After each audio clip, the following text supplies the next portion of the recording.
सबसे important chapter आज हम करने वाले हैं प्रकाश परावर्तन तथा अपवर्तन। वैसे आई होप आपने ये चैप्टर कर लिया होगा।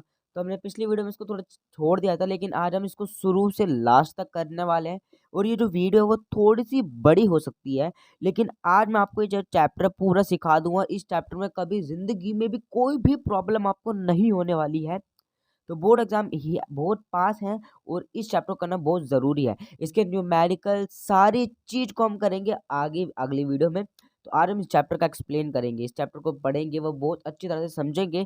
जो न्यूमेरिकल है वो हम अगली वीडियो में कर लेंगे, ठीक है। तो चलो बिना किसी देरी के स्टार्ट कर लेते हैं। तो चैप्टर का नाम है आपका प्रकाश परावर्तन तथा अपवर्तन। तो इसकी कुछ बेसिक चीज़ें जान लेते हैं अपन। तो मैं सारी चीज़ आपके सामने लेके बैठा हूँ, जैसे कि हम प्रकाश प्रकाश की सारी चीज़ें लेके बैठे हैं, ठीक है। तो सबसे पहले बात आती है व्हाट इज प्रकाश। प्रकाश क्या है, तो आपको मैं बताता हूँ। मैंने पिछली वीडियो में भी बताया था इसके पार्ट 1 में। तो ये दोनों शुरू से स्टार्ट कर रहे हो, तो पार्ट 1 पार्ट 2 का कोई महत्व नहीं है। तो शुरू से हम पढ़ रहे हैं। तो प्रकाश वह ऊर्जा है जिसके द्वारा हम वस्तु को देख पाते हैं। मतलब मैं आपको समझाता हूँ, देखो एक सेकेंड एक सेकेंड, ये देखो ये क्या है, अंधेरा हो गया। ये क्या है, प्रकाश। आपको दिख रहा है, देखिए ये देखिए प्रकाश। अब देखो मैंने बंद कर दिया, देखो कुछ दिख रहा है। अभी तो दिख रहा है, वैसे पूरी लाइट बन रही है, अभी बैकग्राउंड में मेरी लाइट जली हुई है इसलिए आपको दिख रहा है। अब देखो नहीं दिख रहा है ना कुछ, और अब दिख रहा है। ये किसकी वजह से दिख रहा है हमको, इस प्रकाश की वजह से। जो लाइट आ रही है ना, ये लाइट को हम क्या बोलते हैं, प्रकाश। ये देखो ये यहाँ से प्रकाश आ रहा है, इसको हम क्या बोलते हैं बच्चों, प्रकाश, ठीक है। तो आई होप आपको समझ में आ चुका होगा प्रकाश क्या है। लेकिन इसकी बेसिक डेफिनेशन क्या है बच्चों। प्रकाश वह ऊर्जा है जिसके द्वारा हम किसी भी वस्तु को देख पाते हैं, ठीक है। कोई दिक्कत कोई परेशानी नहीं। अब हम पढ़ते हैं प्रकाश के गुण, जो इसकी बहुत बहुत महत्वपूर्ण है। 3 नंबर में हमेशा आती है ये चीज़, तो पढ़ते हैं, ठीक है। प्रकाश क्या है, प्रकाश हमेशा सरल यानी सीधी रेखा में गमन करता है। आपने कभी देखा कि टेढ़ी रेखा में गमन करता हूँ, नहीं देखा ना। देखो एक सेकेंड में इसकी लाइट ऑफ कर देता हूँ यहाँ से, ठीक होगी लाइट ऑफ। तो आपको मैं दिखाता हूँ, थोड़ी सी वीडियो बड़ी हो सकती है। देखो प्रकाश है हमेशा सीधी रेखा में गमन ही तो कर रहे हैं, देखो अभी वो पूरी लाइट बन रही है, नहीं तो आपको दिखाता मैं यहाँ से लेके कि कैसे ऑब्जर्व हो रहा है ये। तो एक सेकंड में बैकग्राउंड की लाइटें बंद करके आता हूँ।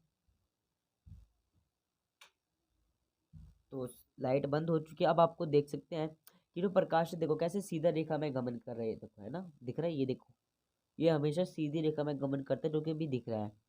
तो आपका एक पॉइंट क्लियर हो चुका है कि प्रकाश हमेशा सीधी रेखा में गमन करता है। तो मैं अपनी लाइट्स ऑन कर लेता हूँ सारी, एक सेकेंड। तो चलो आपको पहला पॉइंट क्लियर हो चुका है कि प्रकाश सरल रेखा में गमन करता है, ठीक है। आगे बढ़ते हैं। प्रकाश विद्युत चुंबकीय तरंग है। जो आपका प्रकाश है वो विद्युत चुंबकीय तरंग है। क्यों, क्योंकि इसलिए ये संचरण के लिए माध्यम की आवश्यकता पड़ती है। विद्युत को नहीं पड़ती है। तो जो प्रकाश है ना, इसको संचरण यानी आगे बढ़ने के लिए माध्यम की आवश्यकता पड़ती है। जैसे कि मैं आपको बताता हूँ, इसको भी एक्सप्लेन करते हैं अच्छी तरह से। ये क्या आपकी प्रकाश, ठीक है। और ये क्या है आपका डस्टर। अब देखिए मैं आपको जादू दिखाता हूँ। डस्टर को मैंने ऐसे रखा, अब इसके ऊपर पड़ रहा है प्रकाश। अगर मैं इसको दूर करते रहूँ तो पूरे में पड़ेगा, अगर इसको पास करते रहूँ तो ये छोटा सा बन जाता है। देखो तो बन रहा है ना। मैंने इसको बड़ा होने के लिए, छोटा होने यानी आगे बढ़ने के लिए, तो इसको किसकी आवश्यकता पड़ रही है, माध्यम की। देखो माध्यम की है ना।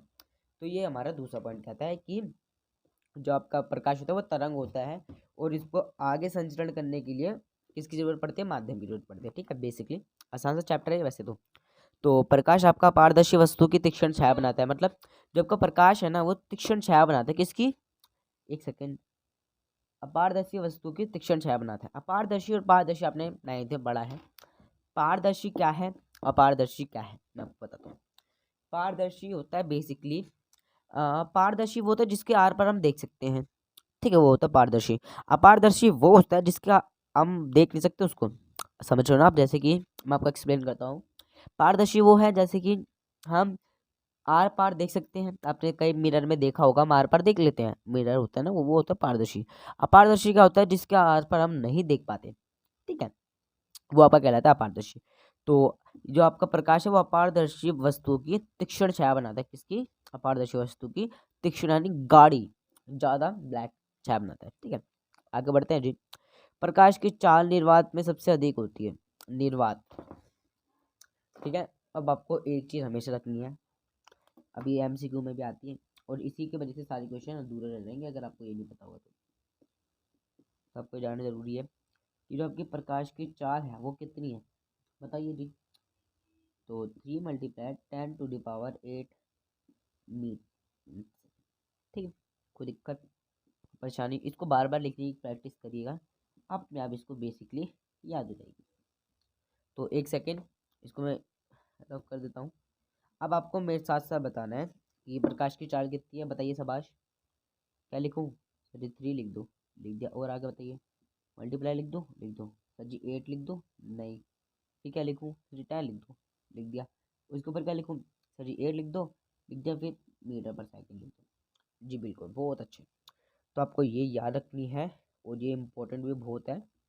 आप जब प्रीवियस ईयर क्वेश्चन चेक करोगे तो इसमें बहुत बड़ा रखा है। ठीक है, तो ये आपका होता है क्या, प्रकाश की चाल। तो ये वीडियो थोड़ी बड़ी हो जाने वाली है, लेकिन ये चैप्टर कभी भी आपको दिक्कत नहीं करेगा। ये चैप्टर तो बहुत सारा चैप्टर हो जाएगा। आगे बढ़ते हैं। प्रकाश का परावर्तन क्या है? उच्च कोटि की पॉलिश के पृष्ठ जैसे दर्पण अपने ऊपर पड़ने वाले अधिकांश प्रकाश को परावर्तन कर देता है। प्रकाश का परावर्तन को मैं एक बार अच्छे से एक्सप्लेन कराता हूँ, तभी कोई दिक्कत ना हो। तो ये क्या है, मान लो ये आपका है शीशा। ठीक है, जो आपका शीशा मिल गया। अब शीशे में से अगर मैं किसी प्रकाश को गुजारता हूँ तो आपको पता नहीं वापिस आता है, तो ये परावर्तन होता है। देखो, आपने बचपन में ये भी गेम तो खेला है ना कि आप अपना शीशा लेके बैठ जाते हो, वहाँ पर सूरज की वो रोशनी पड़ती है, वो किसी के चेहरे पे आप डालते थे, याद है ना आपको? तो ये प्रकाश का परावर्तन है बच्चों, समझिए। नहीं समझे मैं आपको समझाता हूँ, देखो एक सेकेंड, मैं इसको रब कर दूँ, आप समझाता हूँ। देखो कैसे, देखो मान लो ये आपका मिरर है, मिरर है, यहाँ से पड़ते क्या, प्रकाश की रोशनी। अभी क्या करती है, इस पॉइंट से इसको परावर्तित कर देती है, यानी इसको जहाँ से आई थी उससे अपवर्तित कर देती है। मैं आपको समझाता हूँ, जब आप चैप्टर पढ़ोगे तो आप अपवर्तित परावर्तित सब समझ जाओगे। ठीक है, तो यहाँ से रोशनी आती है और यहाँ से वो विचलित हो जाती है। ठीक है, ये होता है परावर्तन। इसके जो बेसिक इन्फो, बेसिक जो डेफिनेशन है वो है, उच्च कोटि की पॉलिश का पृष्ठ जैसे कि दर्पण अपने पर पड़ने वाले अधिकांश जो उसका वो होता है ना प्रकाश, अधिकांश प्रकाश को परावर्तित कर देता है। ठीक है जी, आगे बढ़ते हैं। तो प्रकाश के परावर्तन के कुछ नियम भी होते हैं जो आपको जानना जरूरी है भाई। क्या है, अब एक आपको ये याद रखना है, तो जिससे आप सब कुछ बना लोगे। ये आपका मिरर है, ये क्या है, डैश हो रखा है, शेड बार। शीशे के पीछे आपने देखा है ना, जो आपका शीशा होता है उसके पीछे आपने देखा होगा ये चीज़ को। ठीक है, ठीक है जी। एक सेकंड में आपको सब कुछ ला के दिखाई देता हूँ ताकि आपको कभी भी कोई भी डाउट ना हो। एक सेकंड, बस एक सेकंड। तो चलिए जी स्टार्ट कर लेते हैं अपन। तो हम बात कर रहे थे, एक सेकंड में इसको रब कर देता हूँ। तो बच्चों थोड़ा सा टाइम लगेगा, बट आप कभी नहीं भूलोगे इस चैप्टर को, याद रखना। बहुत ऐसे अच्छी तरह से एक्सप्लेन करने वाला हूँ। तो एक सेकंड में यहाँ से निकाल रहा हूँ, एक सेकंड, बस ये मेरा निकल नहीं था यार, निकालता हूँ एक सेकंड। ये क्या है, एक मिरर दिख गया, तो आपको मैं भी दिख रहा हूँ ना चलो, तो ये देखिए मैं भी हूँ ना, ये देखो माइक, माइक ये रहा, ये मैंने रख रहा है बेसिकली। सो ये आपका फ़ोन है, ये स्टैंड है। ठीक, तो अब देखिए, ठीक है, क्या मिरर है बेसिकली। अब ये क्या है, जो पॉलिश किया हुआ पृष्ठ है, ये है पॉलिश किया हुआ पृष्ठ। ठीक है, यह पारदर्शी वस्तु है, वरना इधर भी मिरर होता। अब हमने क्या सीखा प्रकाश के परावर्तन में कि यहाँ पर अगर हम क्या करें, एक सेकेंड मैं आपको दिखाता हूँ। यहाँ से हमने क्या करी, रोशनी को डाला, रोशनी को ऐसे डाला। अब देखो ये अपवर्तित हो रही है, आपको दिख नहीं रहा होगा अच्छे से।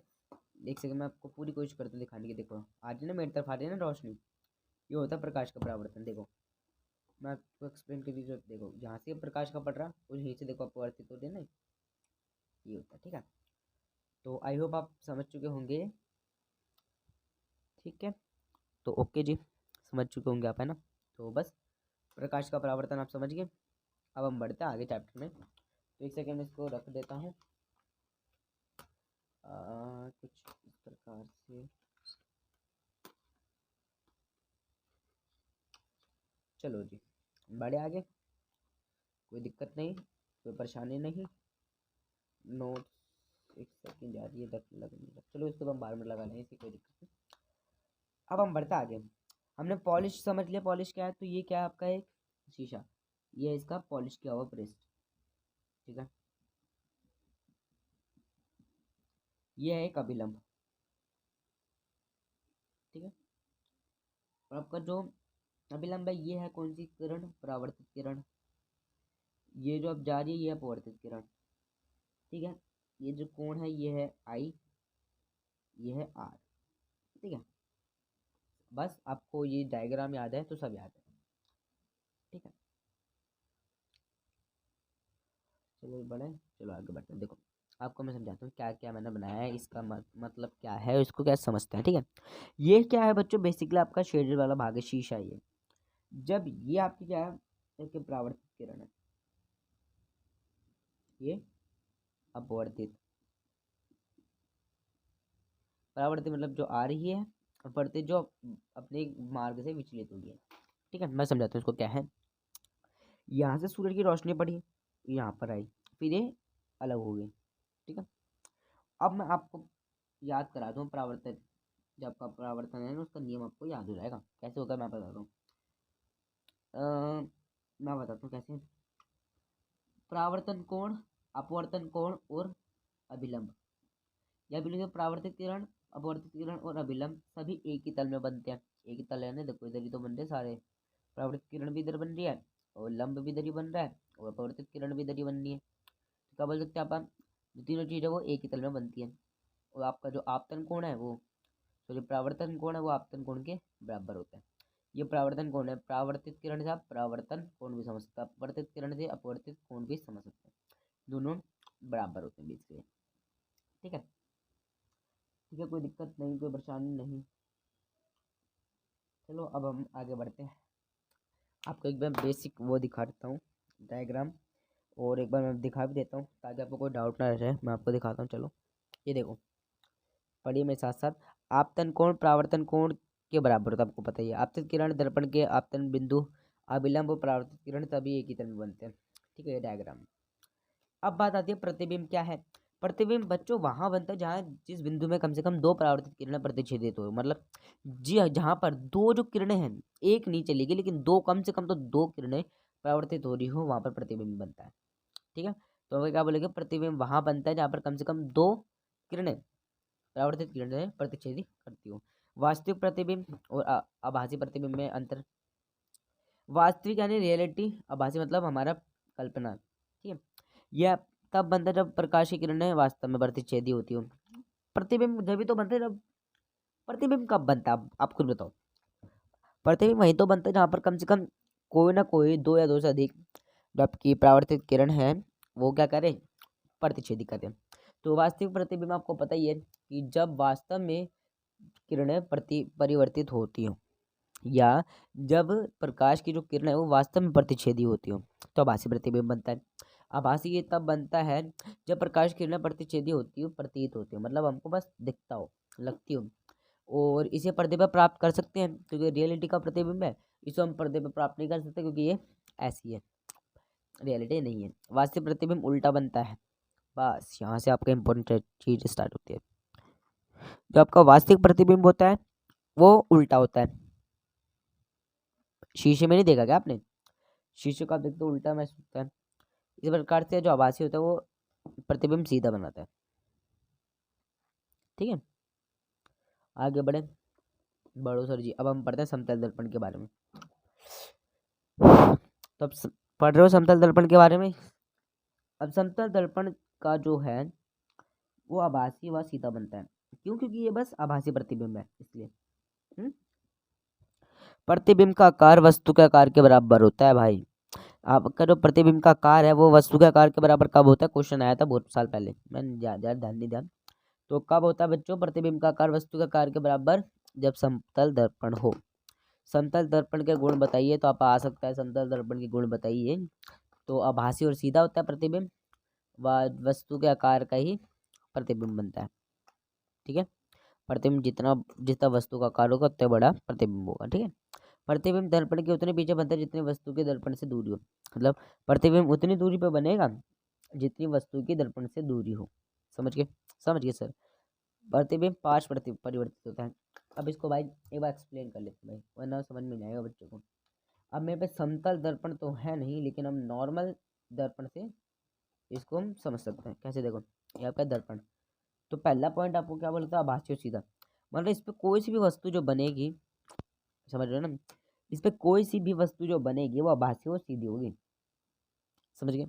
समझ गए सर जी। कि इसमें जो भी आपकी जो वस्तु बनेगी वो आभासी और सीधी होगी, क्योंकि समतल दर्पण है। पहला पॉइंट। अब दूसरा पॉइंट, अब ये वस्तु का आकार का बनेगा, मैं समझाता हूँ। देखो मतलब क्या है, आप देख सकते हैं इधर एक फोन लगा है जिसकी फ्लैश लाइट जली हुई है, और ये डायरी के ऊपर मैंने रख रखा है, और आपको दिख रखा है माइक है। ठीक है, तो हेलो हेलो हेलो तो मैं जिस पे बोल रहा हूँ। ठीक है, अब ये उतना ही आकार का बना है जितना आकार इसमें है। जितना वस्तु का आकार है उतना ही इसका प्रतिबिंब बनेगा। तीसरा, वस्तु से जितना पीछे, दर्पण से पीछे जितनी वस्तु है उतना ही प्रतिबिंब उसका उतना ही दूर बनेगा। ठीक है, कोई भी दिक्कत, कोई परेशानी नहीं, बढ़ सकते हैं आगे। और ये पार्श्व प्रतिबिंब होता है। ठीक है, सो आपका सर का जो फेस है ये रहा। हेलो हेलो हेलो बच्चों, हेलो हेलो बच्चों। ठीक है, बढ़े आगे जी। चलो जी आगे बढ़ते हैं, कोई दिक्कत नहीं है, परेशानी भी नहीं है, बढ़ लेते हैं आगे। चलो एक बार रिविजन कर लो। आभासी और सीधा बनता है समतल दर्पण में प्रतिबिंब का आकार वस्तु का आकार के बराबर होता है। प्रतिबिंब दर्पण के उतने पीछे बनता है जितनी वस्तु से दर्पण की दूरी होती है। पार्श्व प्रतिबिंब बनते हैं। ठीक है, पार्श्व परिवर्तन क्या है? इसमें वस्तु का दायां भाग बायां प्रतीत होता है, बायां भाग दायां। भाई पार्श्व, देखो प्रतिबिंब पार्श्व परिवर्तित होता है, मतलब शीशे की तरह है। समतल दर्पण एक शीशे ही तो है। सॉरी बच्चों, हम पे समतल दर्पण है। ये देखो, ये एक समतल दर्पण है, आपने बताया नहीं मेरे को। देखो, जितनी वस्तु का आकार है उतने वस्तु का आकार है। ठीक है, वो पार्श्व परिवर्तन, देखो ये राइट है, राइट लेफ्ट में दिखते हैं, लेफ्ट राइट में दिखते हैं। ठीक है, अब देखो मैंने बचपन में पढ़ा था इसका एक स्कीम आपको दिखाता हूँ। एक बच्चों में फालतू की बातें नहीं कर रहा, आपको लग रहा है मैं फालतू की बातें कर रहा हूँ, नहीं। इस हिसाब से ये जो चैप्टर है कभी नहीं भूलोगा। कुमार लिखा है मैंने। अब देखो, अब इधर देखो, अब कैसा दिख रहा है, ये देखो इधर देखो, दिख रहा है दायां बैग उल्टा, उल्टा बैग दायां। ठीक है, तो पार्श्व परिवर्तन क्या होता है? हमको इसमें दायां भाग बायां दिखता है, बायां भाग दायां दिखता है। ठीक है, तो आप देख सकते हैं डेफिनेशन। इसमें वस्तु का दायां भाग बायां प्रतीत होता है, बायां भाग दायां। ठीक है, गोलीय दर्पण सबसे महत्वपूर्ण है भाई। गोलीय दर्पण का परावर्तन तल अंदर की ओर होता है, इस प्रकार से। एक गोलीय दर्पण होता है बाहर की ओर वक्रित होता है। गोलीय दर्पण जिसका परावर्तन पृष्ठ अंदर की ओर अर्ध अर्थात गोले के केंद्र की ओर वक्रित है, वह अवतल दर्पण कहलाता है। अब गोलीय दर्पण दो प्रकार के होते हैं, उत्तल दर्पण और अवतल दर्पण। ठीक है, हम आगे पढ़ने वाले हैं इसको। गोलीय दर्पण जिसका परावर्तन पृष्ठ बाहर की ओर वक्रित होता है और उत्तल दर्पण कहलाता है। आपको समझा देता हूँ। जैसे कि कुछ शब्द आते हैं, पहले तो इसको पढ़ लेते हैं। ध्रुव क्या है? ध्रुव, आप जो पी पॉइंट देख रही हैं, आपको बच्चों ऐसा नहीं समझ में आएगा, मैं ड्राइंग बना लेता हूँ, वैसे डायग्राम इधर बना लेता हूँ। सॉरी, थोड़ा सा वैसा बनेगा तो माफ करना। ठीक है, ये शेडेड भाग है। मैं इधर बना क्यों, आपको पता है? मैं इधर इसलिए बना रहा हूँ ताकि आपको समझ में आ जाए। उधर भी समझ में आ रहा था, लेकिन आपको पता नहीं जब रियलिटी में बनते हैं तो कितना ज़्यादा समझ में आता है। जब तो मैंने इतने सारे, आपको पता नहीं चैप्टर के लिए मैंने कितनी सारी चीज़ें मेरे बगल में रखी हुई है, लेकिन वो जब बताऊँगा, जब हम चैप्टर में वो टॉपिक आएंगे। ठीक है, जब वो हम उसको हम समझेंगे। टॉपिक तो आन दो, वो वाले टॉपिक।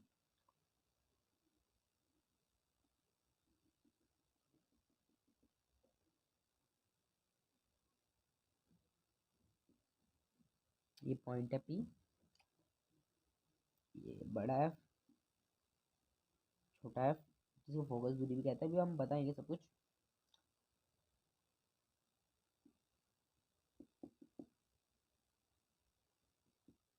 ये एन है, नॉर्थ, ये आपका। ठीक है, ध्रुव। अब हम पढ़ते हैं बच्चे ध्रुव क्या है। तो ध्रुव ये होता है बच्चे पी, जिसको हम पी से नापते हैं। ये है ना, ये चीज़ होती है ध्रुव। तो वैसे ध्रुव बेसिकली अंदर नहीं होती, सॉरी बाहर होती है। अब पढ़ते हैं। गोली दर्पण के परावर्तक पृष्ठ के केंद्र को दर्पण का ध्रुव कहते हैं। ये दर्पण के पृष्ठ पर स्थित होता है। ध्रुव के प्रारंभ पी अक्षर से निरूपित करते हैं। कई बार आपको पी बोला जाएगा, यानी इसका मतलब क्या है, ध्रुव। मुख्य अक्ष क्या है उसको समझ लेते हैं भाई। गोलीय दर्पण के ध्रुव तथा वक्रता त्रिज्या से गुजरने वाले सीधी रेखा के मुख्य अक्ष को कहते हैं ध्रुव, मुख्य अक्ष सॉरी। वक्रता केंद्र क्या होता है भाई, गोलीय दर्पण का परावर्तित पृष्ठ एक गोले का भाग होता है। इस गोले को केंद्रीय गोलीय दर्पण भी वक्रता केंद्र कहलाता है। इसको हम सी से, ये नहीं ये तो इसको क्या कहते हैं, वक्रता केंद्र। ठीक है, अब आते हैं वक्रता त्रिज्या, आर से निरूपित करते हैं। क्या पढ़ते हैं, इसको पढ़ देते हैं। गोलीय दर्पण का परावर्तन पृष्ठ जिसे गोले का भाग है उसकी त्रिज्या दर्पण की वक्रता त्रिज्या कहलाती है। द्वारक, ये क्या है, एम, ये एन है और ये एम है। ये दोनों क्या है, इधर नहीं दिख रहा होगा, अब दिख रहा है, ठीक है, एम एन। ये क्या, ये एक द्वारक है, क्या बच्चे, द्वारक, जिनके द्वार होता है। ठीक है, अब हम बढ़ते हैं मुख्य फोकस। ठीक है, मुख्य अक्ष पर वह बिंदु जहाँ मुख्य अक्ष के समांतर किरणें आकार मिलती है या परावर्तित किरणें मुख्य अक्ष पर एक बिंदु से आती है महसूस होती है गोले। अभी हम इसको पढ़ लेंगे, मुख्य फोकस को अभी हम नहीं पढ़ रहे। ठीक है, अब इसको मिटा लेते हैं फिर पढ़ेंगे। ठीक है, मुख्य फोकस इंपॉर्टेंट लग रहा है मेरे को बहुत, तो एक सेकेंड। ये मैराथन ही है एक तरह की चैप्टर की, 21 मिनट हो चुके हैं बेसिकली, अब हम ला चुके हैं। ठीक है, मुख्य फोकस क्या है बच्चों, मुख्य अक्ष पर वह बिंदु, मुख्य अक्ष पर वह बिंदु जहां मुख्य अक्ष के समांतर किरणें और उनका आकार मिलती है। मतलब मुख्य अक्ष पर वह बिंदु है जहाँ पर उनके जो समांतर किरणें होती है वह समांतर उनकी आकृतियां होती है। यह परावर्तित किरणें मुख्य अक्ष पर एक बिंदु से आते हुए महसूस होती है। मुख्य फोकस कहलाता है। गोले दर्पण के ध्रुव तथा मुख्य फोकस के मध्य की फोकस दूरी कहलाती है। इस अक्षर से निरूपित करते हैं जी, ओके। छोटे द्वारक के गोले दर्पण के लिए वक्रता की त्रिज्या फोकस दूरी के दुगुने होती है। अब देखो, इसको हमेशा याद रखना भाई, आर बराबर है 2f के। आपको वक्रता त्रिज्या नहीं दी होगी, फोकस दूरी दे दी होगी, आपसे बोला गया वक्रता त्रिज्या ज्ञात कीजिए, तो आपको वक्रता त्रिज्या दे दी होगी, फोकस दूरी आपको ज्ञात करनी होगी। ठीक है, तो इस फॉर्मूले का रखना, आर बराबर होता है 2f के। ठीक है, आर बराबर होता है किसके, 2f के बराबर होता है। आर बराबर होता है किसके, 2f के। तो एक सेकंड में थोड़ा पानी पी लेता हूँ, आप भी पानी पी लो। जाना नहीं है, किसी भी बच्चे को जाना नहीं है, तो आज हम मैराथन लड़ लेंगे। एक सेकंड में पानी पी लेता हूँ।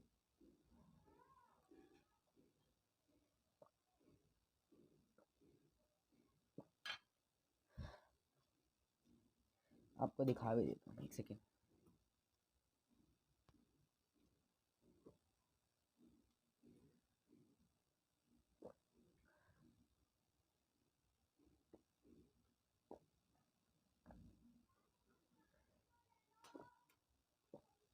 चलो जी, स्टार्ट करते हैं भाई। पानी पी लो, एनर्जी आ जाएगी। बड़े आगे जी, चले, कोई दिक्कत कोई परेशानी नहीं, आगे बढ़ते हैं जी। इम्पोर्टेंट चीज़ पर आ चुके हैं। बहुत बच्चे इसको याद नहीं कर पाते, लेकिन आज मैं उनको याद करा दूंगा भाई बहुत आसान तरीके से। एक डायग्राम बना लूँ, बना लूँ सर जी।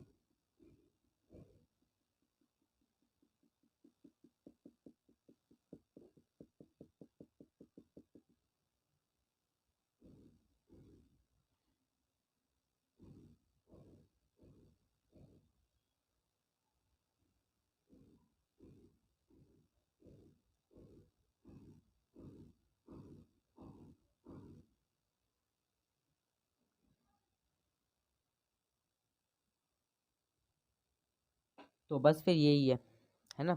अब देखो कैसे याद कराता हूँ पोर्टेबल। आपको नाम देने हैं, इसका नाम है 1, इसका नाम है 2, इसका नाम है 3, इसका नाम है 4, इसका नाम है 5, इसका नाम है 6। एक सेकेंड, ये देख सकते हैं आप, दिख रहा है सभी बच्चों को, दिख रहा है जी, बहुत बच्चे। अब 6 को बोलेंगे आप अनंत। ठीक है, 6 को क्या बोलेंगे आप, अनंत बोलेंगे। ठीक है, अब ये टेबल ध्यान से देखिए। अनंत फोकस है पर से अत्यधिक छोटा, आप देखो, हम आपको बताता हूँ। ये जो एक है, एक, जब भी कोई भी चीज वो एक पे बनेगी, समझिए आप, जब भी कोई भी वस्तु, ये है आपका P, ये आपका क्या है F, जब भी कोई वस्तु P और F के बीच में बनेगी तो दर्पण के पीछे बनेगी। मतलब कोई भी वस्तु अगर एक पे बन रही है, ठीक है, कोई वस्तु एक पे बन रही है तो वो दर्पण के पीछे बनेगी उसकी छाया। यदि उसकी जो छाया है वो कहाँ बन रही है, दो पे, समझ जाओ, अगर वो दो पे बन रही है तो वो हो जाएगी अनंत पर। समझ गए? अगर कोई भी छाया दो पर बन रही है तो वो जाएगी छः पे यानी अनंत पर जाएगी।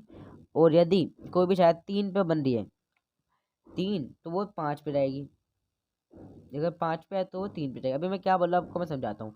कोई भी वस्तु चार पे है तो वो चार पे रहेगी, ठीक है, और जो भी वस्तु अनंत पे है वो दो पे आएगा। मैं देखो एकदम अच्छी तरह से आपको समझाता हूँ, तो ट्रिक के साथ है सब कुछ। देखो मैं आपको बताता हूँ, इधर ध्यान दो, आप सारे बच्चों इधर ध्यान दो। देखो तो दिख रहा है सब कुछ। आप पढ़िए, अनंत पर यानी छः पर अनंत को छः बोलेंगे, सी से परे को पाँच बोलेंगे, सी पर चार बोलेंगे, सी तथा एफ के बीच में तीन बोलेंगे, एफ पर दो बोलेंगे, पी तथा एफ के बीच में दस, ठीक है, एक। यदि कोई वस्तु एक पे होगी तो दर्पण के पीछे बनेगी, यदि दो पे होगी तो वो अनंत पर बनेगी, अनंत पर होगी तो वो दो पे बनेगी, तीन पर होगी तो पाँच पे बनेगी, पाँच पे होगी तो तीन पे बनेगी, चार का चार रहने देना। आपको याद रखना है जो एक है ना, ये एक यो हमेशा आभासी और सीधा होता है, बाकी आपके सारे वास्तविक उल्टा, वास्तविक उल्टा, वास्तविक उल्टा, ये आपका दर्पण है। ठीक है, ठीक है सर। अनंत पर देखते हैं, आपका डायग्राम अनंत का है। इधर होगी तो इधर बनेगी, इधर होगा तो इधर बनेगी, ठीक है। अब सी से परे ये रहा, ठीक है, एक सेकंड, ये अनंत पर बन जाना इसलिए कुछ नहीं है। सी से परे, अब एक सेकंड आपको दिखाता हूँ, सी से परे ये रहा, ठीक है। सी को हमने क्या माना था, तीन, ये रहा। जब सी से परे तो ये डायग्राम नीचे की झुक रहा है। सी पर ये रहा तो पाँच पे जाता है। अब हम पढ़ते हैं अवतल दर्पण के बारे में। ये तो आप बेसिकली नॉर्मल सी चीज ही है, था इसमें कुछ ध्यान नहीं देना। सामान्यतः टॉर्च, सर्च लाइट, वाहनों के हेडलाइट में प्रकाश की शक्तिशाली है बनता है 10। आपको देखो मैं आपको बताता हूँ अवतल दर्पण क्या है बहुत अच्छी तरीके से। एक सेकंड, एक एक एक कहाँ चला गया मेरा, देखो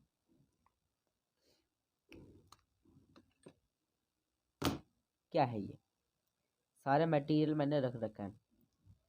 अब आपको बताना है कौन सा दर्पण है, अवतल दर्पण है उत्तल दर्पण है, बताओ। अरे मैं आप क्या बोल रहा हूँ, अभी आपको पता कैसे होगा, बट अभी एक सेकंड, देखो एकदम रियल है। तो ये है बच्चों आपका अवतल दर्पण, ठीक है। अब इसका यूज़ देखते हैं कहाँ कहाँ होता है। इसका यूज़ बच्चों कहाँ कहाँ होता है, देखो कितना कितना मस्त लग रहा है ना, ये देख सकते हैं आप। इसका यूज़ कहाँ कहाँ होता है, तो इसका जो डॉक्टर है ना, डॉक्टर वो अपने जो पेशेंट होते हैं उनके दांत का बड़ा प्रतिबिंब देखने के लिए इसको यूज़ करते हैं। आपको दिखाता हूँ ना, एक सेकंड, ये इधर रखा था, ठीक है, ठीक है सर जी। अब इससे हम देखो बड़ा प्रतिबिंब देख रहे हैं, देखो दिख गया बड़ा, देखो आपको दिखने क्या हो गया, किसी में तो बहुत बड़ा प्रतिबिंब दिखता है इसका, ठीक है। ये एक सेकंड, ये रहा, एक सेकंड मैं उसको ऐसे रख देता हूँ। आज अपन सारे प्रैक्टिकल कर लेंगे भाई, जो इस देखो आपको मिरर दिख गया, ठीक है जी। एक सेकंड, अगर हम इसको लाइट से गुजारेंगे तो क्या होता है, एक सेकंड,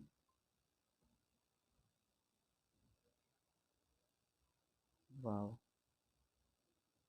ये तो फैल रही है ना, हाँ फैल रही है, देखो देखो आपको दिख गया बड़ा, देखो इधर देखो, इस इधर ध्यान दो, देखो बड़ा प्रतिबिंब दिखा रही है, देखो हाथ का देखो कितना बड़ा प्रतिबिंब दिखा है, देखो फोन को देखो कितना बड़ा प्रतिबिंब दिखाया ना, ये देखो, देखो कितना बड़ा प्रतिबिंब दिखाया है इसने। तो इसका यूज़ करते हैं डॉक्टर, किस में यूज़ करते हैं बच्चों, इसका यूज़ करते हैं अपन, डॉक्टर यूज़ करते हैं, ठीक है। तो बेसिकली इसका डॉक्टर यूज़ करते हैं, किस चीज़ में यूज़ करते हैं बच्चों, अपने जो पेशेंट है उसका बड़ा दर्पण देखने के लिए।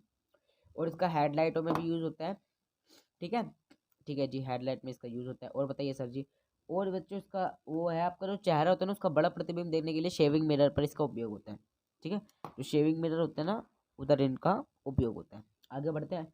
और सौर भट्टियों में जो सौर प्रकाश को केंद्रित करने की जो सौर भट्टियाँ होती है ना, उनमें जो सौर प्रकाश होता है उनको केंद्रित करने के लिए इसका उपयोग किया जाता है। समझिए, कोई दिक्कत नहीं, कोई परेशानी नहीं। अब उत्तल दर्पण आते हैं। उत्तल दर्पण के मुख्य अक्ष के समांतर प्रकाश किरणें परावर्तन के पश्चात दर्पण के मुख्य फोकस ऐसे अपसरित होती प्रतीत होती है। अच्छा ठीक है, उत्तल दर्पण के मुख्य फोकस से गुजरने वाली किरण परावर्तन के पश्चात मुख्य अक्ष के समांतर निकलेगी। अच्छा, एक सेकंड, दोबारा से बढ़ते, मैंने ध्यान नहीं दिया इसको। देखो उत्तल दर्पण के मुख्य अक्ष के समांतर, मुख्य अक्ष क्या था, एक सेकंड, हमने इसको पढ़ा नहीं अच्छे से। मुख्य अक्ष मैंने बोल रहा था इम्पोर्टेंट है। गोलीय दर्पण के ध्रुव तथा वक्र त्रिज्या से गुजरने वाली एक सीधी रेखा, ये अच्छा मुख्य अक्ष समझ गया। ये जो रेखा है ना, ये वाली रेखा, ये क्या, मुख्य अक्ष। दोबारा पढ़ लेते हैं। मुख्य अक्ष के समांतर प्रकाश किरणें परावर्तन के पश्चात, ये जो ये वाली किरण दिख रही है ना, ये परावर्तन के पश्चात दर्पण के मुख्य फोकस से अपसरित होती है। यहाँ से फोकस से अपसरित होते इस प्रकार से, देखो यहाँ से गई फिर यहाँ पर, है ना, इस प्रकार से अपसरित होती है। ठीक है जी। उत्तल दर्पण के मुख्य फोकस से गुजरने वाली किरण परावर्तन के पश्चात मुख्य अक्ष से समांतर निकलेगी। जितनी ये है उतनी, एक सेकेंड, अच्छा अच्छा अच्छा ओके, ये देखो ये समांतर है ना इस चीज के, तो वही है इसमें। उत्तर दर्पण के वक्रता केंद्र की ओर निर्देशित किरण परावर्तन के पश्चात उसी दिशा में वापस परिवर्तित हो जाती है। देखो यहाँ पर आ गई ना। ठीक है जी। उत्तर दर्पण के बिंदु P की ओर मुख्य अक्ष से तिर्यक दिशा में आपतित किरण, तिर्यक दिशा में ही परावर्तित किरण, आपतित किरण तथा परावर्तित किरण आपतन बिंदु मुख्य अक्ष के समान कोण बनाती है। ओके ओके, समझ गए। ठीक है, अब आ जाइए उत्तर दर्पण के बारे में। उत्तर दर्पण की बस दो स्थिति होती है। बिंब की स्थिति अनंत पर है, तो प्रतिबिंब की जो स्थिति है वो फोकस पर दर्पण के पीछे होती है, यानी इधर है तो दर्पण के पीछे होगी। अत्यधिक छोटे छोटे होते बिंदु का कार्य और आभासी तथा सीधा होते हैं। उत्तल दर्पण क्या है, आभासी और सीधा होता है। ठीक है, अनंत तथा दर्पण के ध्रुव के बीच होते हैं, पी तथा के दर्पण के पीछे छोटा आभासी तथा सीधा, बड़ा आसान है तो यार। जब वो अनंत पर होगी तो दर्पण के पीछे होगी, अत्यधिक छोटे होगी बिंदु का कार्य की, ये सबको याद ही है। अनंत तथा दर्पण के ध्रुव के पीछे होगी तो आपके दर्पण के पीछे ही रहेगी, पी तथा आपके बीच में छोटा होगा। ठीक है, तो अनंत पर होगी तो इस प्रकार से दे रखा, दर्पण के पीछे आपको ये डायग्राम दे रखा। उत्तल दर्पण आपको वाहनों में क्या रहता है, इसका ड्राइवर, ड्राइवर के लिए उपयोग। ठीक है, इनमें ड्राइवर अपने पीछे के वाहनों को देख सकते हैं। उत्तल दर्पण को इसलिए प्राथमिकता दी जाती है क्योंकि ये सदैव सीधा तथा छोटा प्रतिबिंब बनाते हैं और ड्राइवर को अपने पीछे के बहुत बड़े क्षेत्र को देखने में समर्थ होता है। दुकानों में इनका इस्तेमाल सिक्योरिटी दर्पण के रूप में किया जाता है। समझिए कुछ, मैं आपको समझा रहा हूँ। देखो उत्तल दर्पण का उपयोग कहाँ होता है, जो आपने वाहन की जो बगल में मिरर नहीं देखे, वो उसमें होता है। क्यों, क्योंकि जो जो दर्पण में देखो ड्राइवर होता है वो पीछे तो देखेगा नहीं, अपने बगल के जो वो होते हैं ना शीशे, उसमें देखता है वो। दर्पण का जो सारा जो चीज है वो छोटा दिखता है उधर। ठीक है, एक सेकेंड, तो देखो मैं आपको दिखाता हूँ, जो हमने बताया था ना प्रकाश एक वो है, मैं आपको दिखाता हूँ एक सेकेंड। तो आप देख सकते हैं, देखो इधर देखो, इसकी छाया बन रही है ना, बन रही है कि नहीं बन रही, देखो देखो मेरे पे मिरर है, ये मिरर को कर रहा हूँ मैं ऐसे, देखो। ठीक है, ये देखो दिख गई। चलो जी आगे बढ़ते हैं, टाइम बहुत हो रहा है वैसे तो वीडियो का, तो कोई बात नहीं बच्चों, इसके बाद आप कभी भी इस चैप्टर में मात नहीं खाओगे। बढ़े आगे, बढ़िए सर। सिक्योरिटी दर्पण के लिए भी उत्तल दर्पण का उपयोग होता है। गोलीय दर्पण द्वारा परावर्तन के लिए चिन्ह परिपाटी, चिन्ह परिपाटी तो बहुत इंपॉर्टेंट है, इसकी ट्रिक देता हूँ भाई मैं, इसकी आपको मैं ट्रिक दूंगा भाई साहब। इसकी ट्रिक क्या क्या है उसको बताता हूँ। यू बना लिया, ये अच्छे से काम नहीं कर रहा,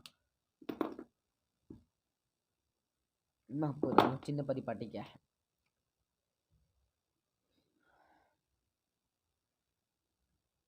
ये याद है, Y Y dash X X dash, इधर सारी चीज़ें किस में होती थी, ऋणात्मक में, माइनस में, इधर सारी चीज़ें किस में होती थी, प्लस में। मैथ्स में भी सीखा ना आपने ये चिन्ह, यही चिन्ह परिपाटी है बस। आप देखो मैं आपको बताता हूँ, इसकी भी बहुत साइंटिफिक लेके आ चुका हूँ। चिन्ह परिपाटी बहुत जरूरी है भाई, इंपॉर्टेंट है बहुत। देखो बिंब हमेशा दर्पण के बाईं ओर रखा जाता है, इसका अर्थ है कि दर्पण प्रतिबिंब बाईं की ओर अपतित होगा। देखो जो भी चीज राइट में होगी इस तरफ वो प्लस में होगी, जो चीज इस तरफ होगी वो माइनस में होगी, आपको याद रखना है। जो चीज ऊपर होगी प्लस में होगी, जो नीचे होगी वो माइनस में होगी। हम अरे यार आपको बताया नहीं था कि ये प्लस ये प्लस, ये माइनस ये माइनस। अरे आपको वो एक सेकंड में आपको समझा ही देता हूँ। देखो ये पड़ी है plus plus plus plus plus plus, minus minus minus minus minus minus, X X dash Y Y dash, इस प्रकार से। ठीक है, जो चीज़ ऊपर होगी जिसका प्रतिबिंब वो प्लस में बनेगा, ये भी प्लस में बनेगा, ये माइनस में, ये माइनस में। ठीक है, कोई भी दिक्कत नहीं, आसानी से समझ में आ चुका है। ठीक है, न्यूमेरिकल में बहुत काम आएगा ये। मुख्य अक्ष के समांतर सभी दूरियां दर्पण के ध्रुव की मापी जाती है। चलो, मूल बिंदु से दाएं और एक मैं पढ़ देता हूँ इसको।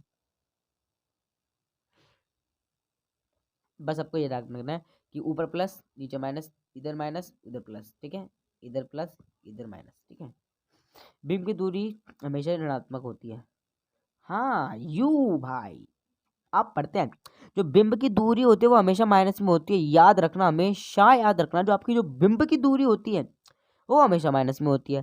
अवतल दर्पण की फोकस दूरी हमेशा ऋणात्मक होती है। अरे भाई साहब, उत्तल दर्पण की फोकस दूरी हमेशा धनात्मक। अरे बाप रे, इसकी ट्रिक बता दो सर, याद नहीं होता, सबके साथ होता है। ओके जी, बता देते हैं जी। अवतल उत्तल, अभी हम लेंस के बारे में पढ़ेंगे। दर्पण दर्पण, ठीक है, अवतल दर्पण उत्तल दर्पण। अब इनकी फोकस दूरी माइनस में प्लस में कैसे पता लगाएं सर जी, बताओ। बताता हूँ, देखो, अवतल उत्तल, उत्तल की हमेशा फोकस दूरी किस में होती है? प्लस में। अवतल दर्पण की फोकस दूरी किस में होती है बच्चों? माइनस में होती है। मतलब अब देखो, अब उत्तल कम वर्ड लग रहे हैं इसमें, देखो कितने कम वर्ड है, 3 वर्ड है, इसमें 4 वर्ड है। जो कम बोलता है वो पॉजिटिव होता है, जो कम नहीं बोलता है वो नेगेटिव होता है, याद रख लोगे। उत्तल उत्तल अवतल अवतल, अवतल ज्यादा बड़ा है यानी माइनस में होगा, उत्तल कम है यानी प्लस में होगा। कि कोई भी दिक्कत कोई परेशानी नहीं। आपका जो यू होता है ना, यू बिंब की दूरी, देखो वी होता है आपकी प्रतिबिंब की दूरी, ये होती है बिंब की दूरी। बिंब की दूरी हमेशा माइनस में होती है, रखना। ठीक है, चलो जी, बढ़ते आगे। उत्तल किस में होता है बच्चों? उत्तल पॉजिटिव है भाई, तो पॉजिटिव वाला है 3 अक्षर का तो प्लस में होगा। अवतल थोड़ा बड़ा है तो माइनस में होगा। कोई दिक्कत कोई परेशानी नहीं जी, आगे बढ़ जाए। बढ़ जाए दर्पण सूत्र भाई। वी होता है प्रतिबिंब की दूरी, यू होता है बिंब की दूरी, और एफ होता है फोकस दूरी। बहुत आसान बात है, बहुत अच्छी बात है, इसका ये पढ़ लेना भाई। दर्पण सूत्र बहुत इंपॉर्टेंट है भाई। अब ऐसा मैं क्यों बोल रहा हूँ, देखो मैं बताता हूँ। ये वाले दर्पण के सूत्र को आपको याद रखना है। 1/v प्लस 1/u बराबर होता है 1/f के।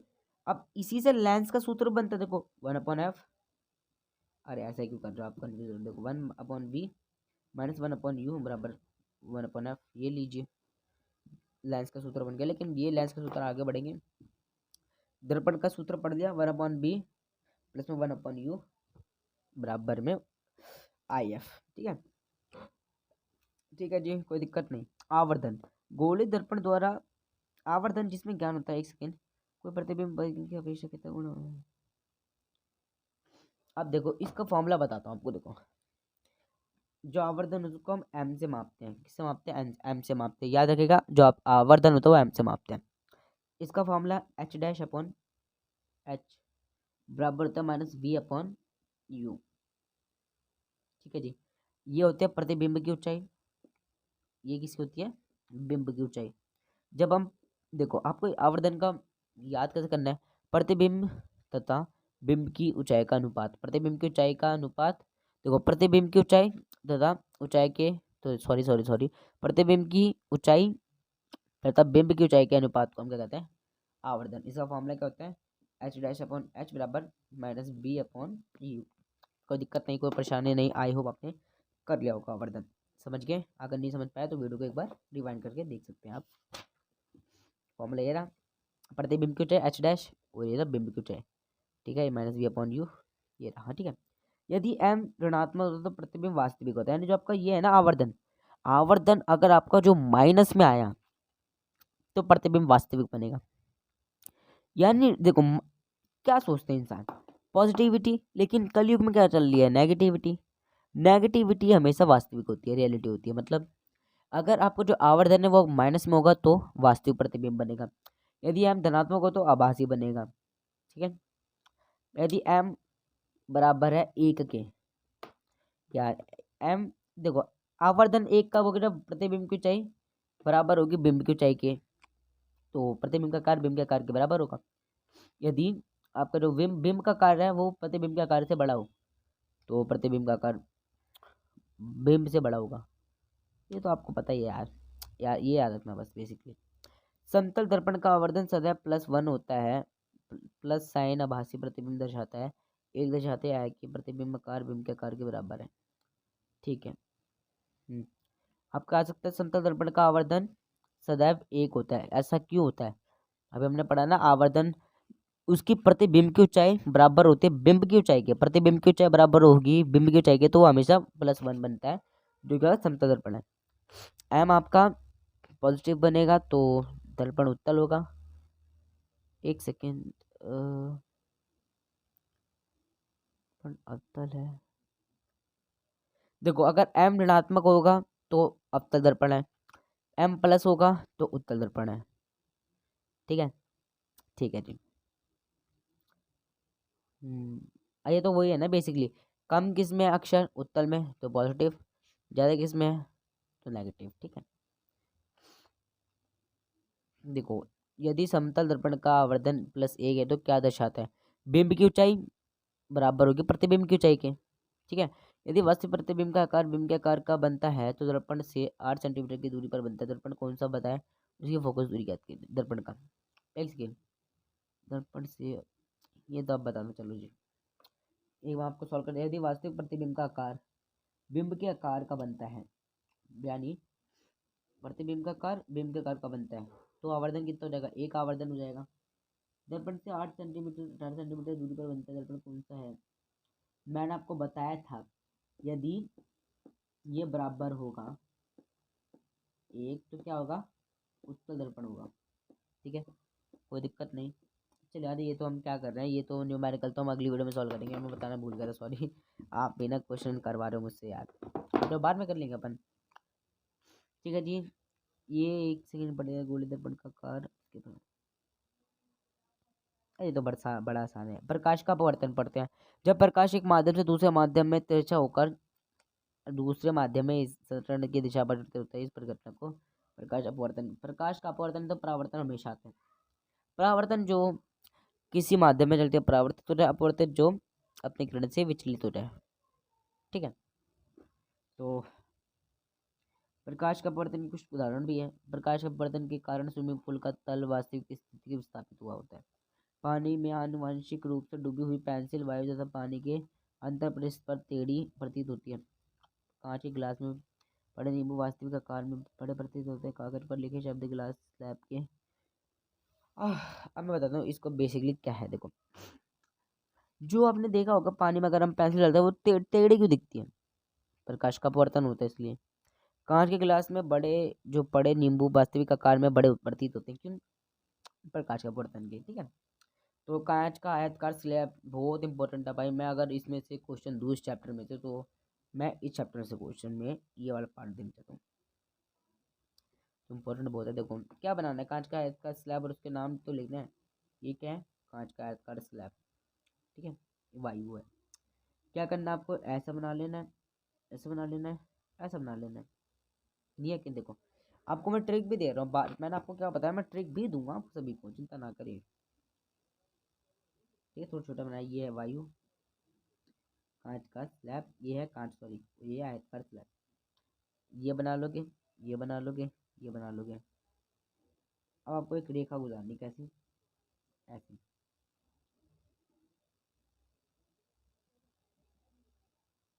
बना लोगे, बना दिया जी। अब आगे इस प्रकार से बना लेना। R2, ठीक है, याद रखना ये I है, ये R है। बस इतना ही है। कांच का आयताकार स्लैब बहुत आसान है भाई, इसमें तो कोई दिक्कत नहीं है आपको। ठीक है, बड़े आगे, चलो जी हम चैप्टर को आगे तो पढ़ चुके हैं। प्रकाश के अपवर्तन के दो नियम पढ़ लेते हैं।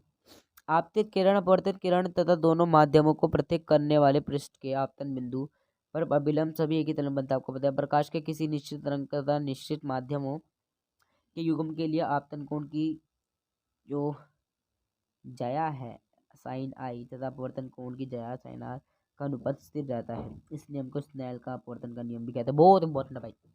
भाई बहुत बार आई स्नेल क्या है? Snail, what it is snail, क्या है स्नेल?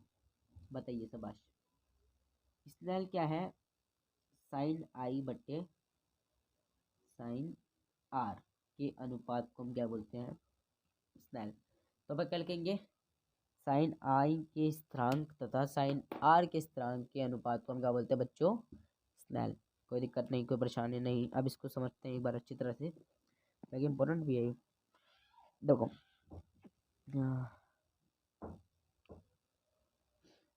चलो ये तो अपने पढ़ लिया। ये स्थिरांक होते हैं, ठीक है।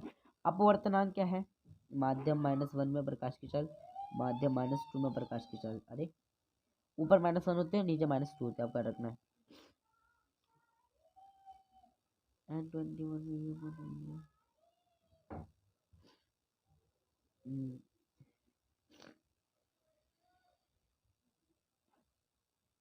अब देखते हैं निरपेक्ष अपवर्तनांक, ठीक है।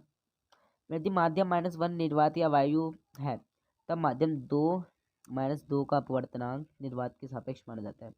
यह माध्यम का निरपेक्ष अपवर्तनांक कहलाता है।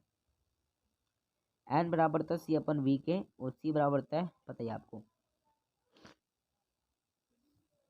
हीरे का अपवर्तनांक सबसे अधिक होता है। हीरे का अपवर्तनांक 242। इसका तात्पर्य यह है कि प्रकाश की चाल 1/242 गुणा कम है हीरे के निर्वात की अपेक्षा। भाई अब आप खुद सोचिए, जब इतनी इंपॉर्टेंट चीज आपके सामने हो और आप उसको याद ना करो तो कितना बुरा लगता है। पेपर में ये आएगा। यस बस, यस बच्चों यही आएगा। तो समझिए मैं क्या बोल रहा हूँ। हीरा होता है ना, जो हीरा इस प्रकार से बनाता था ताकि आपको हमेशा याद रहे। जो आपका हीरा होता है इसका अपवर्तनांक सबसे अधिक होता है। क्यों? हीरा जो आपका है वो उसका अपवर्तनांक सबसे अधिक होता है। कितना होता है हीरे का अपवर्तनांक? 242। 242 2422 242 रख लो याद। हीरे का अपवर्तनांक कितना होता है? 2 चौक 8 4 दूनी 8। सॉरी, तो 2 4 2 आप याद रख लोगे। 2 4 2 2 4 2। हीरे हीरे का अपवर्तनांक बताओ क्या है? होता है 2 4 2। जी बिल्कुल, बहुत बढ़िया। एक और बताइए हीरे का अपवर्तनांक 2 4 2। चलो जब आपको याद हो चुका होगा। इसका तात्पर्य क्या है? प्रकाश की चाल 1/242 गुणा कम है निर्वात की अपेक्षा। ठीक है, आपसे आ भी सकता है ये सवाल। ठीक है आगे बढ़ जाइए जी। एक चीज़ ये पढ़ देना बस। 242 है, इसका तात्पर्य क्या होता है बच्चे? इसका तात्पर्य यह है कि प्रकाश की चाल 1/242 गुणा कम है हीरे की निर्वात की अपेक्षा। ठीक है। प्रकाशिक सघन माध्यम, दो माध्यमों की तुलना करते समय अधिक अपवर्तनांक वाले माध्यम दूसरे की अपेक्षा प्रकाश के सघन होता है। प्रकाशिक दो माध्यमों की तुलना करते समय कम अपवर्तनांक, जो कम होता है वो विरल होता है, जो ज्यादा होता है वो सघन होता है। जब प्रकाश की किरण विरल माध्यम से सघन माध्यम में जाती है तो उसकी चाल धीमी हो जाती है, अभिलंब की ओर झुक जाती है। देखो जब जो आपकी जो प्रकाश की चाल है, जब वो विरल माध्यम से, विरल क्या होता है? जिसकी जो अपवर्तनांक होता है वो कम होता है, जब वो विरल से सघन में आती है तो वो क्या होती है बच्चे? झुक जाती है अभिलंब की ओर, और इसकी जो चाल है वो धीमी हो जाती है। ठीक है जी। अब बढ़ते, जब प्रकाश की किरण सघन से विरल में आती है तो इसकी चाल बढ़ जाती है तथा अभिलंब से दूर हट जाती है। मतलब क्या है? जब कम से ऊपर होती है, मतलब सघन विरल से सघन जाती है तो झुक जाती है। जब सघन से विरल जाती है तो नहीं झुकती। ठीक है जी। चलो आगे बढ़ते हैं। गोले लेंस, दो तलों से घिरा हुआ पारदर्शी माध्यम जिसका एक या दो तल गोले लेंस कहलाता है। उत्तल लेंस, अवतल लेंस भाई बहुत बहुत बहुत इंपॉर्टेंट है भाई, बहुत।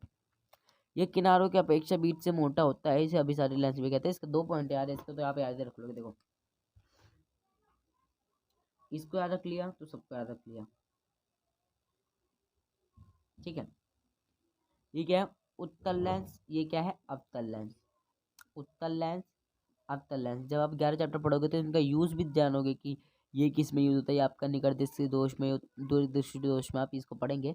तो आई होप आपको पढ़ लिया होगा तो बेसिकली। तो ये क्या बच्चों, अवतल दर्पण, अवतल लेंस, सॉरी ये क्या उत्तल लेंस, ये किनारों की अपेक्षा मोटा होता है।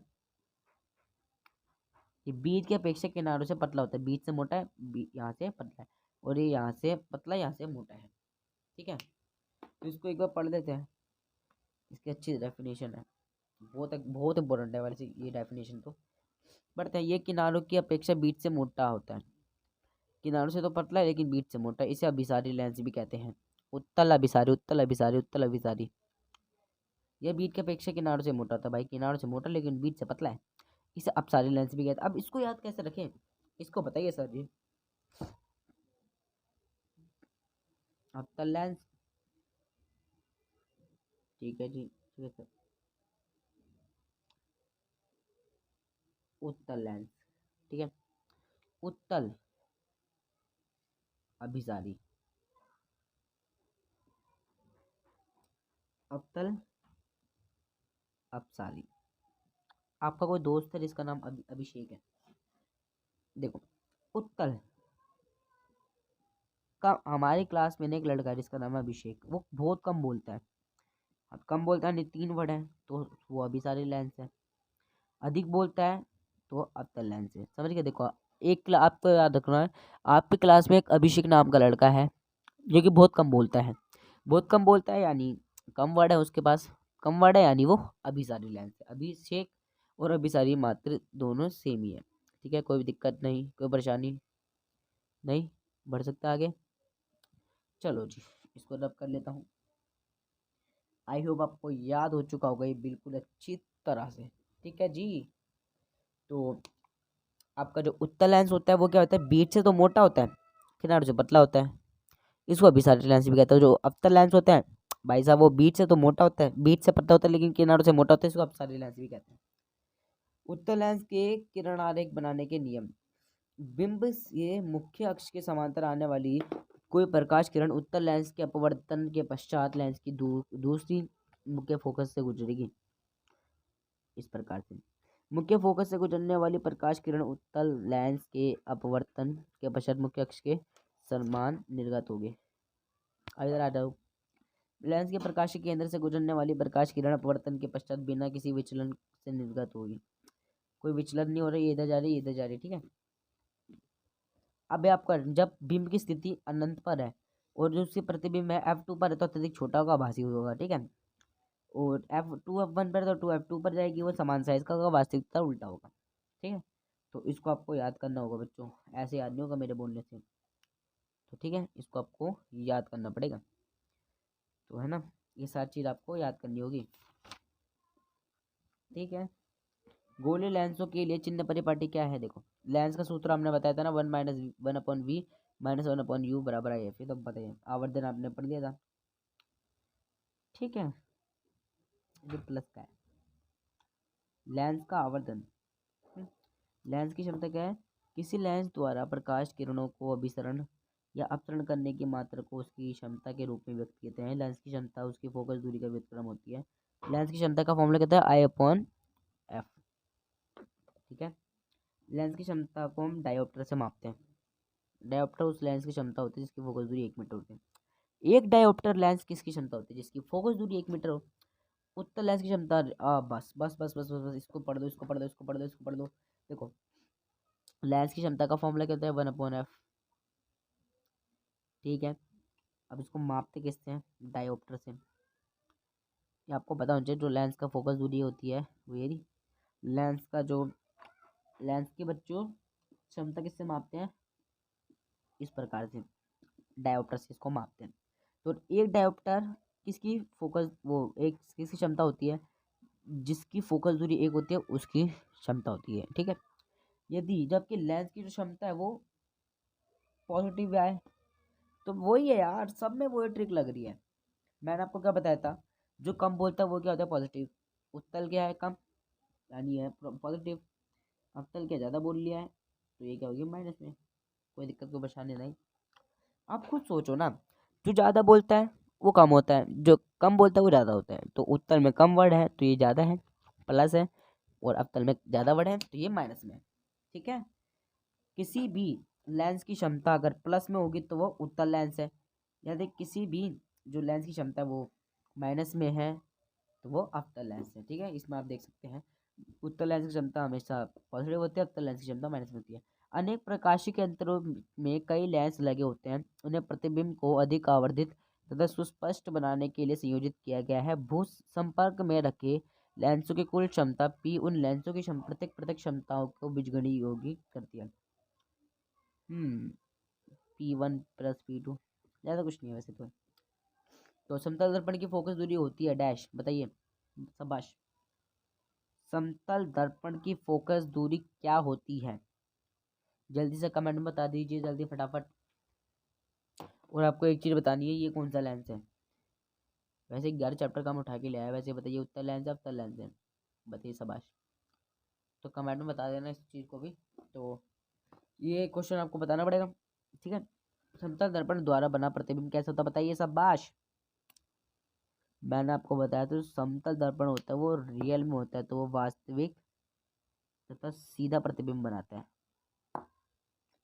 ठीक है, नहीं नहीं नहीं, सॉरी सॉरी सॉरी, एक सेकेंड एक सेकेंड, इसका ऑप्शन भी तो बढ़ने दो, एक सेकेंड। वो वास्तविक तथा उल्टा बनाता है, हाँ मैं गारंटी से बोल रहा हूँ। वास्तविक प्रतिबिंब होता है, वास्तविक, देखो वास्तविक तथा उल्टा बनाता है। देखो मैं एक सेकेंड आपको दिखाई देता हूँ, वास्तविक तथा उल्टा नहीं, आभासी है वो सीधा बनाता है, आभासी तथा सीधा। ओ भाई साहब, देखो मैं बोले तो आप क्यों नहीं बोलोगे। समतल दर्पण की जो प्रतिबिंब है वो आभासी तथा सीधा होती है।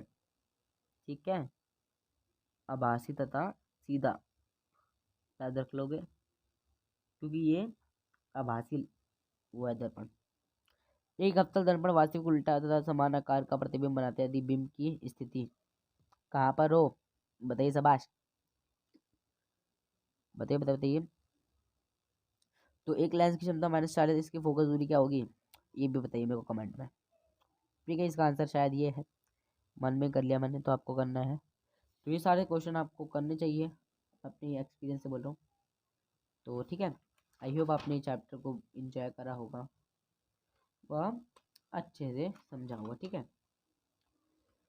तो ये चैप्टर हो चुका है यहीं पर ख़त्म। अब जो इसके न्यूमेरिकल है उसको हम कर लेंगे बच्चों अगली वीडियो में। तो बच्चों आज 1 घंटा हो चुका है, लेकिन आप खुद सोचे 1 घंटे में हमने क्या क्या सीख लिया, बहुत सारी चीज़ें सीख ली ना हमने। आपने उत्तल दर्पण, अवतल लेंस, इनके प्रकृति क्या है, प्रकाश क्या है, सारी चीज़ें सीख ली, बहुत बड़ी बात होती है 1 घंटे में सीखना। तो हमने 1 घंटे पूरे चैप्टर को समराइज़ कर लिया है। तो इसके जो न्यूमेरिकल है बच्चों अगली वीडियो में देखने को मिल जाएंगे। ठीक है, आपको एक बार रिविजन करनी पड़ेगी इस चैप्टर की दोबारा, ताकि आपको अच्छे समझ में आ जाए। ठीक है, तो बस फिर मिलते हैं अगली वीडियो में, तो तब तक के लिए गुड बाय।